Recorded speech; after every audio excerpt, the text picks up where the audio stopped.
If you're looking for a place to find some great food, and my girls here are holding down the conversation. Hey! Hello! We're back! Today's menu is going to be cheesy Mexican casserole. Then I'm going to give you a fresh green salad with jicama.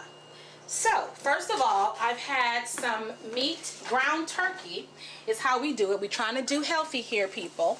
So I've got some ground turkey cooking.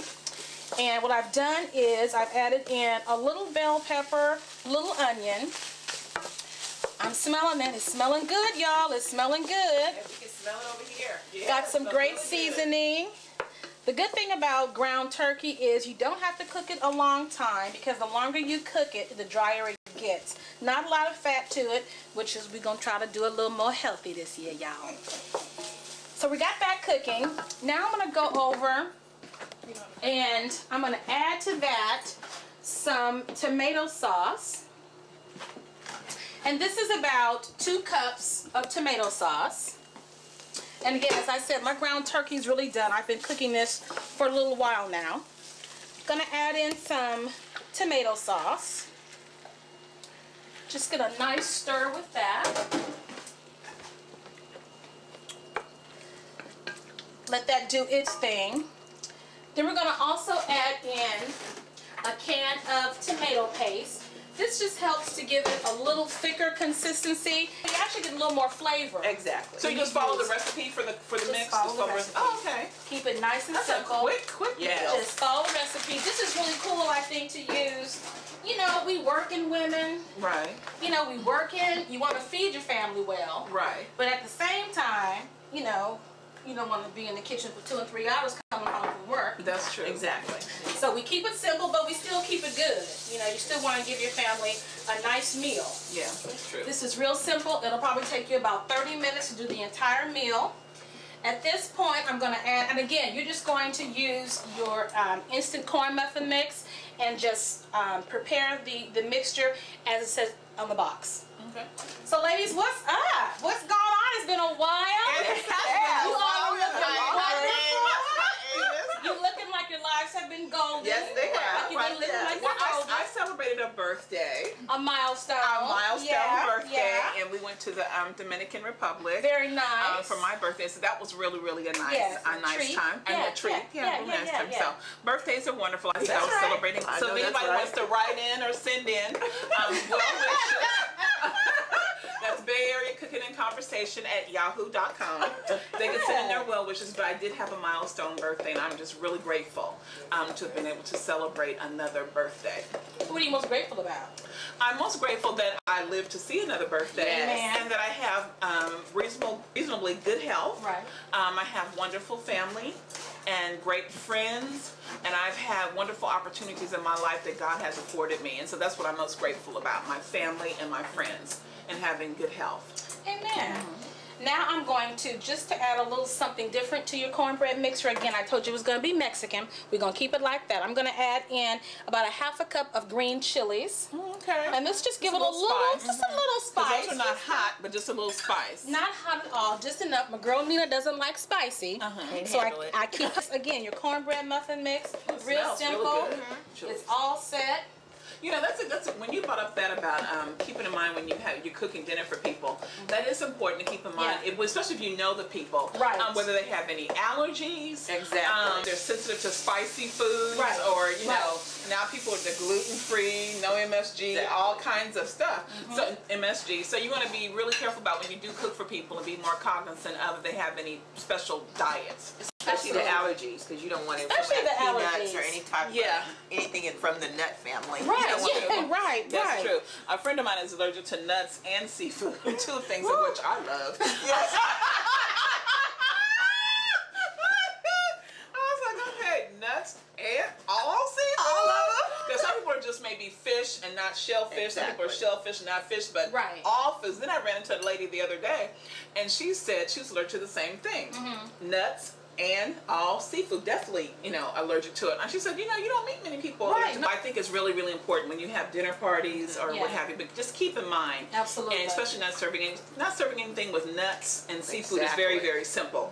Not to. Our mixture that's just cooking nicely. You all smell it over there? Y'all not saying nothing. I'm not smelling it. Yes, we do smell it. I'm ready to eat. It got my juices flowing.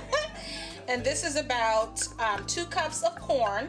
Just, you know, this is just packaged corn, the frozen corn, which according to my sister girls over there, they say doing frozen is just as good as doing fresh. If you can't do fresh, do frozen. That's the next Frozen's best the thing. next best thing. Frozen is the next best thing. Then I'm gonna come over here. I've also got some black olives, and we're gonna put in about a half a cup of black olives. I love black olives. My sister doesn't, but she is allowing me to put them in this recipe. I like black olives because it gives your recipe a little color, but it also gives it a little saltiness. And that's what we're trying to get here. So again, we're just kind onions and bell pepper in there? I've got onions and bell pepper, nice sampling of onions and bell pepper in here. For seasoning, I use some garlic pepper, which I love. And I also use a Cajun seasoning that's kind of cool because it's got some paprika, some garlic, some onion powder. It's just, you know, find you a seasoning that has a lot of seasonings in it. You can kind of control how spicy or how seasoned you get your food if you're using one as opposed to using 5 or 6 different ones. So find you a good seasoning out there that has all those seasonings inside of it. And that's what I use. And I cook a lot with it. I cook, you know, when I make spaghetti or fried chicken, I get me a good seasoning that has all those in there. I like that. I'm gonna let that do its thing there. Good food for thought. Thank you.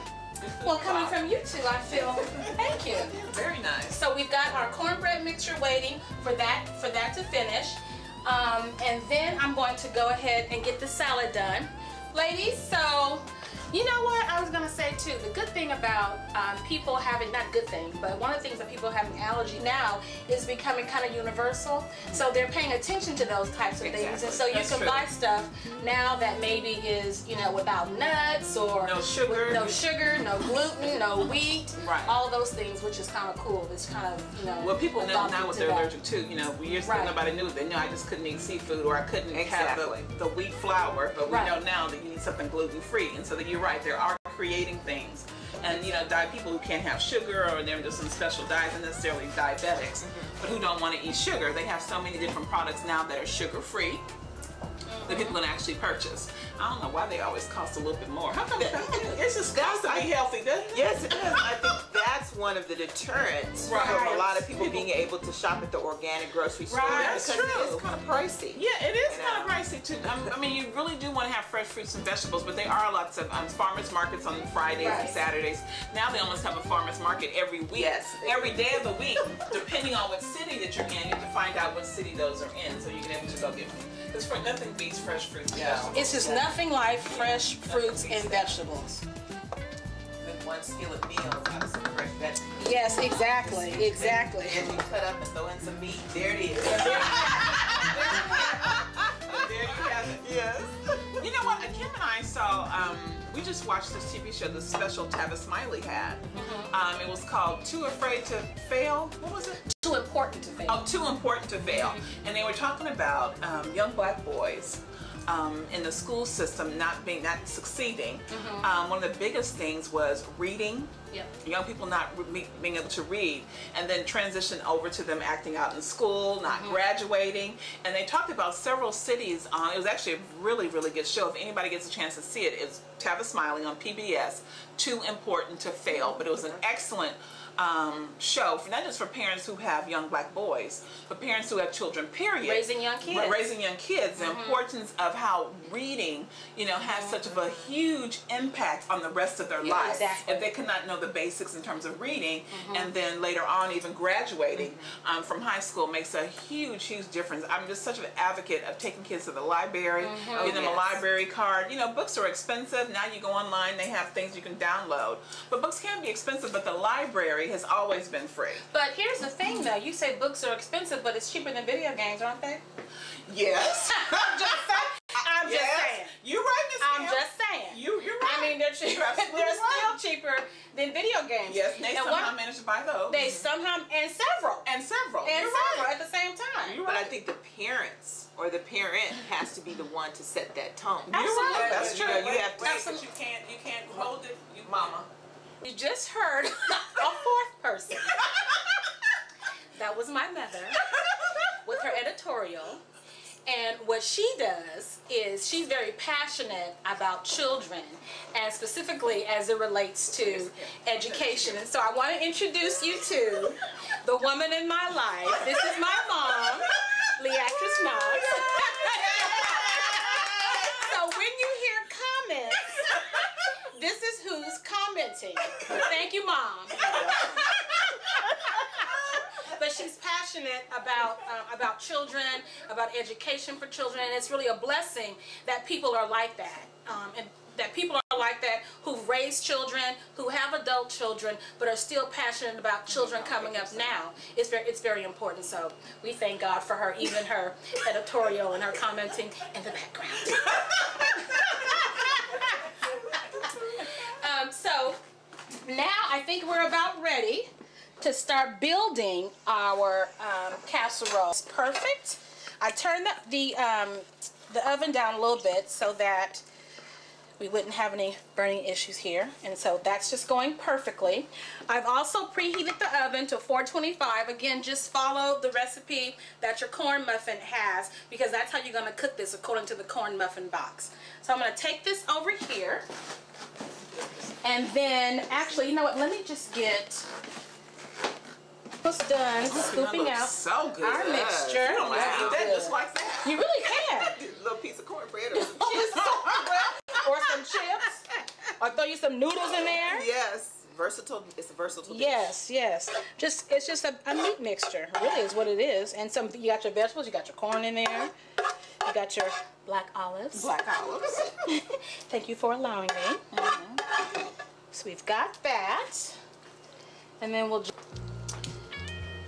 make that nice like that. It looks absolutely good. You're right, Nina. This will get you some chips. Yes. Piece of cornbread on the side. Ooh. There's your meal. And there's the meal. Exactly. That's one of those quick and a hurry meals. Yes. And what kind of cheese you have? Just a variety? So, you know what? I just use, again, the variety cheese. This is the Mexican blend. Oh, okay. But whatever cheese, you know, suits your fancy. And just sprinkle that on there. And I'm calling it cheesy Mexican casserole, which means we got to be a little, I don't want to choke you. But I do want you to be able to. Liberal with the cheese. Yes, I do want you to be able to taste cheese. And then on top of this, we'll just pour your cornbread mixture. And again, follow the recipe in cooking. Follow the recipe to your corn recipe, to your corn muffin recipe, and that way you'll be able to cook it nicely in. Very simple. That is really, really quick. Very simple. This would almost be a 30-minute meal. Exactly. Yes, it will fall into that category. 30-minute meal. Exactly. Now, I have a dish that I make similar to that, and so when you're testing for its doneness, because you do have the cheese under Oh, there, right, okay. you have to make sure it's cheese coming out of from like a toothpick or something. Right, that's Make true. sure the And not cornbread the will be done. mixture. So not go all the way down. Yeah. That's a good point. That's a good point. Then we're just going to pour your mixture on top.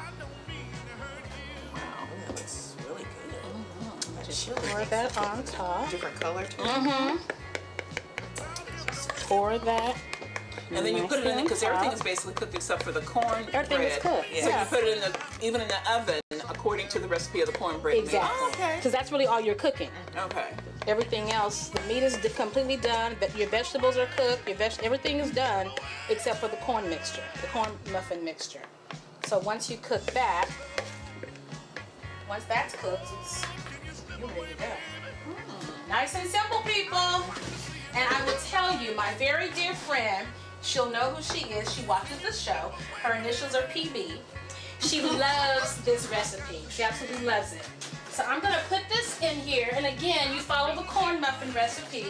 Ours, the muffin recipe I use, asks you to cook the oven, to set the oven for 425, for 25 minutes. So we'll let that cook there.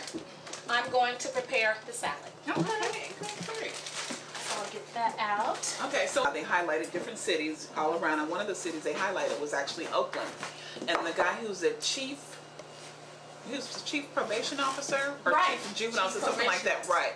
But he helps juveniles. And he always wants to, his major thing is when they're held in juvenile hall, is to make sure that they get at least their GED or high school diploma. And I thought that was so wonderful, because many of them going inside the system do not have their GED or high school diploma. And so he interviewed some of the young guys who were in juvenile hall, and then even one young man was on his way to San Quentin. As soon as he turned 18, he was have to go to San Quentin and serve time. I can't remember how long the time was for. It was 2 or 3 years. Yeah, 3 years, I think they said. He was going to be going to San Quentin after that. And so he just talked about that story. And Tavis asked him, was he afraid, you know, to go to prison? He said, you know, you can't even think about that. Because many times where they live, you know, in the areas that they live and people they can communicate with, prison is sort of like a way of life. The people are going to prison, you know, a lot. It's of epidemic proportions. But he says that, and he's a young man, actually, he said it's, who said that, coined the term for the name of the show. Kim, what was it again? Too important to fail. Thank you. Too important to fail, and that's what he said, it's too important to fail. And actually, when he got out of prison, after he served his time in San Quentin, the prison system, or the Alameda County, was going to pay his way to a 4-year university. Wow. Once he got out, they were going to pay his way to a 4-year university. And I thought that was just so promising. It was. Especially for a young black man in prison, for them to be able to afford him the opportunity to go to prison. So he had something to look forward to. Exactly. He had something to look forward to. And then he would be able to share some of that when he come out. Absolutely. Absolutely. Exactly. So he was going to be able to have that. I told you she was an advocate. Something, that was my mom. Something to look forward to. And so I just thought that was really good for that particular young man. But again, they were talking about young black boys. And then maybe if they're coming from home and so many things that might have transpired at home, meaning the, you know, if they had a lot of drama going on, a lot of barriers, a lot of dysfunction, and then they carry all that to the classroom, and they're angry when they get there. They're angry when they get to the classroom. And so on top of being intimidating, and they're angry, you know, many times they're shipped off to special ed, you know what I mean, because they're not reading in the class, they're not learning anything because they're acting out, or they're acting out because of things that have transpired at home. So the show was just really, really good. And I just urge people to have an opportunity to see that show, to actually get that program. And I think young mothers need to be connected to things like that, because they're the ones that are raising these young men. Absolutely. And they're coming out of these homes like at the age of 12, 13, 14, and they're angry because they're not getting the discipline, they're not getting the structure, they're not being mentored by their mom or their dad to enforce reading and to enforce, you know, this is right, this is wrong, just the basics that we take for granted because we got it.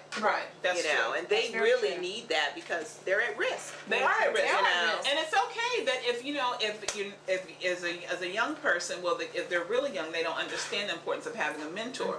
But for parents, you know, fathers, mothers, or whomever, if the child needs someone extra in their life, it's okay to get somebody extra. To get some help. Mentorship is so important for young women, even if your parents are supportive, it's good to have someone else to, and just like I said, if you're trying to get someplace, you want to have a mentor that's somebody that's already going that way. And that goes to by who you hang around, in terms of crowd you hang around. If you want to get ahead, find somebody who's trying to get ahead and going that way. So mentorship is really, really important. Well, something they said too was, if you want to change your outcome, you have to change your actions. Yes, that's true. Say that one more time, Miss Kim, to the camera. If you want to change your outcome, change your action. That's true. So again, if you want something different, that's true. Do something different. Do something different. Yeah, and mothers may have to hang out with women that have done it. That's true. You know, partner with women that have raised grown children that are successful, that you know, stayed away from the, you know, option of ending up in prison and jail. You know, you need something too, and that's understandable because you didn't get it. But don't make it an excuse, and it becomes a generational curse. You know, repeated over and over again. That's right. You know? And in every community, there's always some type of programs that are free of charge for people to join up, for young women, for young women. It just helps them stay off the street. Helps stop unwed pregnancies. And young people are really, really young. That's for boys and for girls. And so get your children whether it's sports, whether it's some type of activity. Get them active. Get them active in some type of community program. Yeah. So that they are not on the street and bored, and that's when they usually go to things they shouldn't be doing because they are bored. Because they're bored. Because they're bored. And I think one of the things that they said too is, and that's important to keep in mind, is even if you were are a teenage mother, or if you have been in juvenile hall, you've gotten in trouble, that you're salvageable. Exactly. Right. Still here. All is not lost. Yes, right. you True. can start again. You can pick yourself up, dust take the dust off your feet, and start all over again. That's true. So you can you can still be significant and be a contributor to society. Right. And I think it's important that we share that message as well as we talk about what not to do, because some people have already made those choices. Exactly. And we've all made those choices. But even if you've made that choice, you're salvageable. That's true. You can still rise above that, and be the best that you can be. Right. Well, you also too, you have to have hope. You have to have hope. And, and one of the questions they asked some of the young men who've been in prison, not just on the show, but where do you see yourself in 5 years? Where do you see yourself in 10 years? And some can't see past where I see myself tomorrow. Right. Just trying to survive. Exactly. Alive. But you have to be able to see your future in terms of what you want to do to make plans to do something in the future. So that's really, really important. And one of the things I was thinking about, well, this young man who's going to San Quentin, but they're going to give him an education when he got a four-year university. So he has hope when he goes in there. Something to look forward to. So something to look forward to. So he's interested in being rehabilitated because he has something to look forward to. So my question to you ladies is, do you think that prison rehabilitates you? Yes. Well, so Mother Knox has said yes. I think that, well, you know what? Some people say that it does. Some people who I've talked to who've been in prison say it's all a matter of what you put in it. Well, that's what I'm going to say. If you want to be rehabilitated, right, and I think that's what it comes down to. I think that there are programs there. I've never been in prison before, and I thank God for that. But I think you haven't. Thank the Lord. Hallelujah. We thank the Lord for your grace. Yes, and your mercy. And your mercy towards me. Thank you. But I think that the programs are there. Clearly, they're there. Now, the programs in prison may not be the best programs. They may not be the best programs, but I think that they're there. And I think it comes down to, again, a choice that you made. Once you get in there, do you want to be a repeat offender? Right. Or do you want to have this be a time, and one of the young men said this, since I'm here, I'm in juvenile hall, it's a time for me to reflect. I can be still. I don't have my boys around me enticing me to do things. It's a time that I can have some peace and quiet, and I can think. It's a bad place to think, but you have to, think where you can. Make use of the place where you actually are. So I think prison can. Okay, I'm going to throw something else. You think? For sake of argument. So I've never done a survey on it or asked even people who work in prisons or whatever. But also too, what do you think about they think they're building more prisons than schools?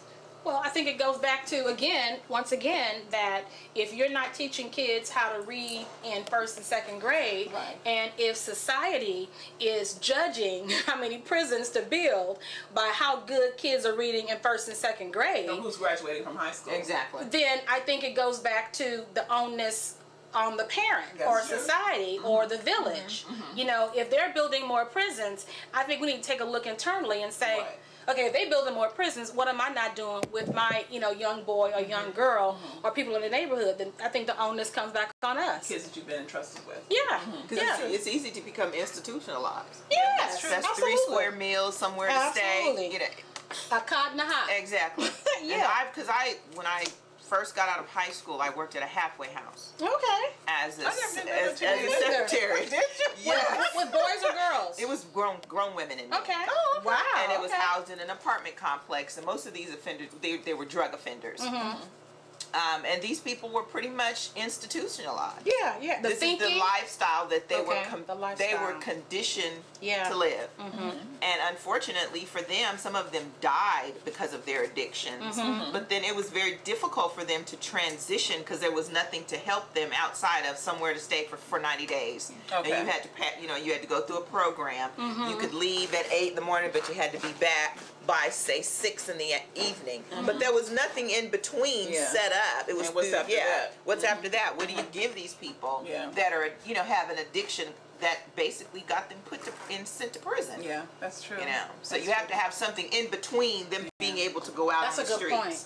You know, you have to have resources available. Yes. I remember one of the measures, and I'm sorry, I can't think of the name of the measure that was on the ballot. Do you want, you know, tax dollars to be used for monies to help rehabilitate people who are out of prison? You know, when they get out of prison, programs and things set up, and I'm a supportive of that, right? Because, like you said, people are salvageable. So you give them an opportunity. You don't know if you don't know if they're going to be better if you don't first give them the opportunity. So I support all programs like that. I know my tax dollars go towards that. Programs that help and assist people who are in transition. I call it in transition. Who are in transition. I think it's very, very important to support those people because they are going to be part of society. So I do want them to succeed in society. What you doing, Miss Kim? You looking at what? Check it out. Make sure I got things flowing over here, Miss K. You're supposed to see that. Make sure I got things flowing over here. I think we're all set here. Got my things set up for our salad. Okay. Got that set. So you're going to incorporate that? Yeah, I'm going. Well, we're almost out of time, but I wanted to introduce you to our plate of the day. And this is, again, our cheesy Mexican casserole, along with our fresh greens and jicama salad. Again, in the salad, we've got bell peppers, cranberries, jicama to keep it with the whole Mexican theme, and then just some fresh spring mixed salad dressing. And then, of course, I introduced you to this earlier, our cheesy Mexican casserole. I'm just going to toast that. Delicious. Absolutely delicious. Make sure you try that. If you want the recipe, you can hit us at Bay Area, contact us at bayareacooking@yahoo.com. We'd love to give it to you. Thank you again for tuning in. We look forward to seeing you next time. September the 24th, 2001. Okay. Okay, hold on, Randy. That's what we do. He's gonna feel like you get your. I'm hosting the day.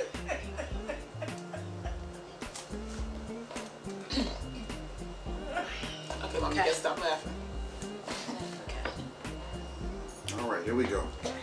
5, 4, 3, 2, 1, action.